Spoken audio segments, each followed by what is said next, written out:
La última.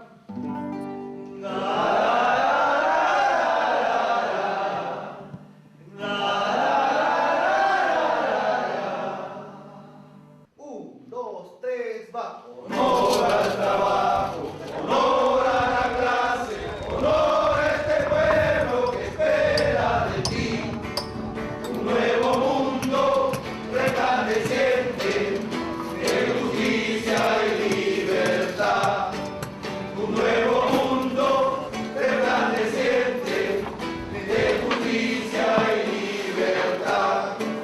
Hacia la faz de la tierra.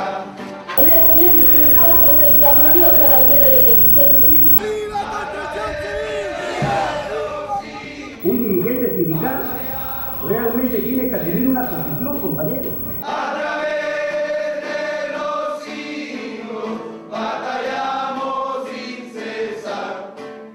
Construcción, construcción, construcción, construcción, construcción, construcción.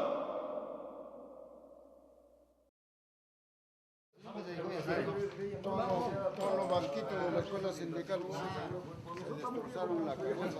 Me siento humildemente, como todos ellos, haber creado esta federación y entregarle a los trabajadores una herramienta eficaz para la defensa de sus intereses, para que cada año mejore su vida de los trabajadores y de su familia, porque hemos establecido que todos los 4 de noviembre de cada año la Federación tiene que presentar un pliego de reclamos para mejorar la vida de los trabajadores. Y por eso me siento emocionado. Que ahora parece que camino libre, antes caminábamos un poco con miedo, porque la policía estaba atrás de nosotros y donde nos agarraba, bueno, nos llevaban a la prefectura.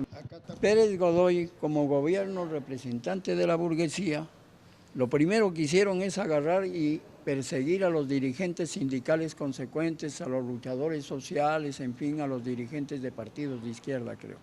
En mi caso, me agarraron en Surquillo, me llevaron a Las Palmas, me subieron al avión y de frente me llevaron al CEPA. ¿Qué era el CEPA?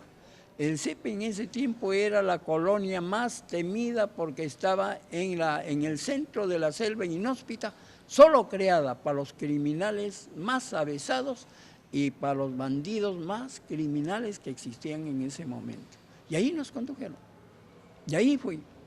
Era nuestra esperanza, y por eso peleamos en ese tiempo, y para decirle, la Federación conquistó un pliego de reclamos sin que le falte una coma, ¿no es cierto? 1964. El 64. Y teníamos la esperanza, y yo siempre estoy convencido de que esta federación va a seguir en esa línea de rescatar los derechos de los trabajadores hasta que consigan su libertad definitiva.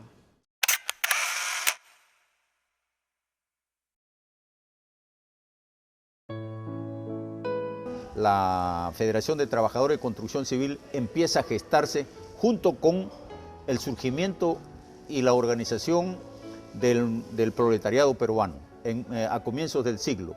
Ustedes recordarán que la primera huelga nacional que se realizó aquí en el país fue en el año 1901 y fue organizada por los trabajadores portuarios del Callao que reclamaban precisamente una ley de higiene y seguridad en el trabajo.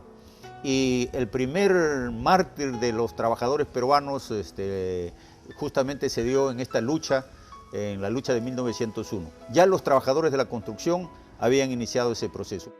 Se formó en estos 1913 los primeros sindicatos de albañiles.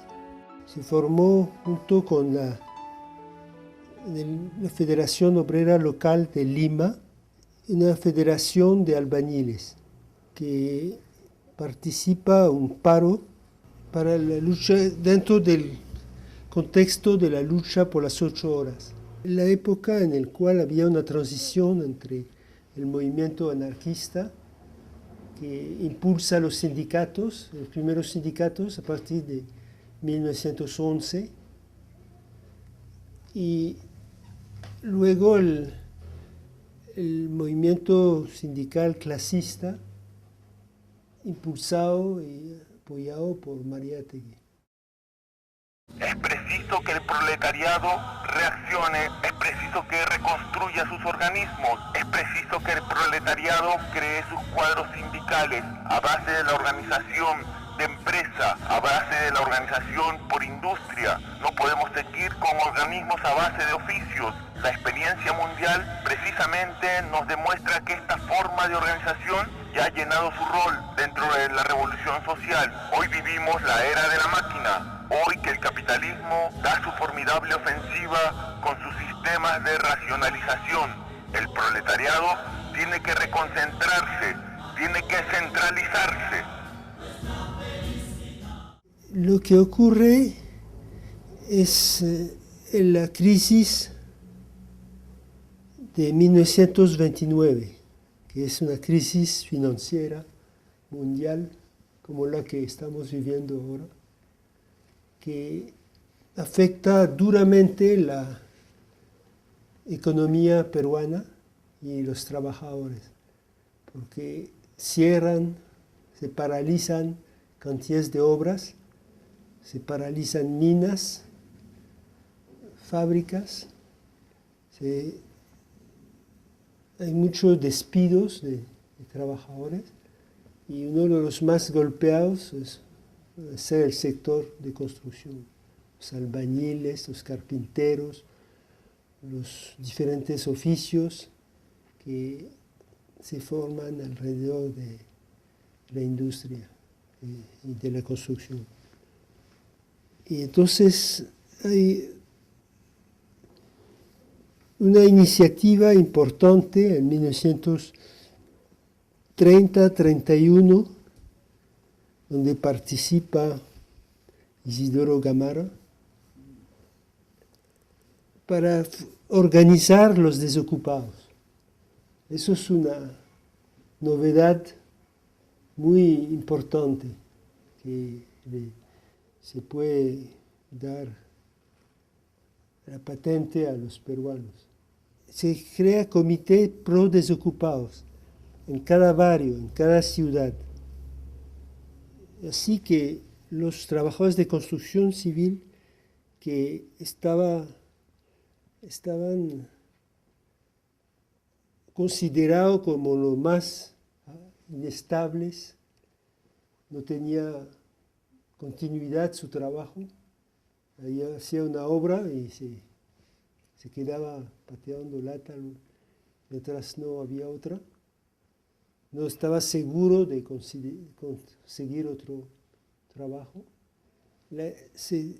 Esta iniciativa de formar comité pro desocupados le va a dar continuidad. Es uno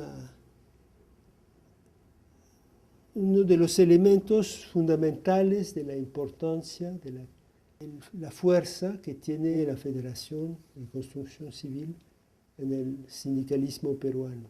En ese periodo fue un periodo duro de la lucha sindical y el APRA, que siempre ha tenido una conducta divisionista y paralelista en relación al movimiento obrero, desde la fundación de la CGTP en el año 29, Aya de la Torre no estuvo de acuerdo con el carácter antiimperialista que tenía la CGTP dado por José Carlos Mariátegui, y tampoco estuvo de acuerdo con su afiliación a la Confederación Latinoamericana de Trabajadores, y entonces paralelizó a la CGTP y funda su propia central de trabajadores que se llama la Central Sindical de Trabajadores del Perú.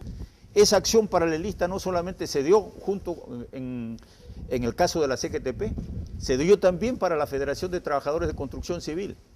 El gobierno de Odría precisamente reconoció, y en convivencia con el APRA, reconoció dos federaciones de trabajadores de construcción civil paralelas.